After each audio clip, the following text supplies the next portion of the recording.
हिमालय की 16,000 फीट की ऊंचाई पर एक ऐसी झील है जिसके पानी में मछलियां नहीं बल्कि 500 से ज्यादा इंसानी कंकाल स्केलेटन्स तैरते हैं। वैज्ञानिकों ने जब इन खोपरियों की जांच की तो वो हैरान रह गए, क्योंकि इन सब की मौत किसी हथियार से नहीं बल्कि आसमान से गिरी एक अदृश्य चीज से हुई थी। आखिर क्या है इन कंकालों का राज? इसका जवाब छिपा है उत्तराखंड की कुलदेवी माता नंदा की एक प्राचीन परंपरा में। दरअसल माता नंदा भगवान शिव की पत्नी पार्वती का ही रूप है। उत्तराखंड में हर 12 साल में एक बेहद खास यात्रा निकलती है, नंदा देवी राज जात यात्रा। यह एक भावुक विदाई यात्रा होती है जिसमें माता नंदा अपने मायके उत्तराखंड से विदा होकर अपने ससुराल यानी कैलाश पर्वत पर बैठे भगवान शिव के पास जाती है। यह यात्रा चमोली के नौटी गांव से शुरू होती है और इसका आखिरी पड़ाव है होमकुंड, वह जगह जहां से माता अकेले अपने ससुराल कैलाश पर्वत की ओर चली जाती है। लेकिन होमकुंड तक पहुंचने के लिए भक्तों को बीच में उसी रूपकुंड झील से होकर गुजरना पड़ता है। सदियों पहले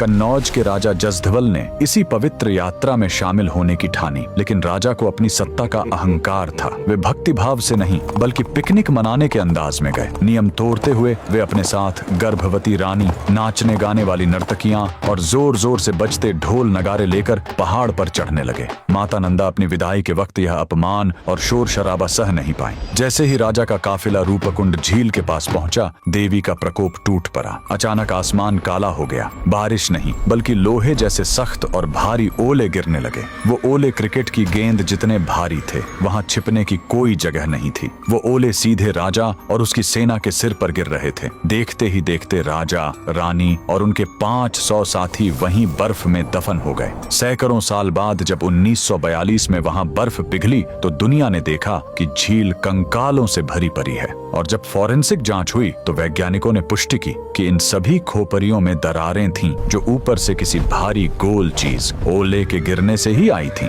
यह झील आज भी गवाह है कि कुदरत और ईश्वर के नियमों को तोड़ने का अंजाम क्या होता है। कमेंट में जय माता दी जरूर लिखें।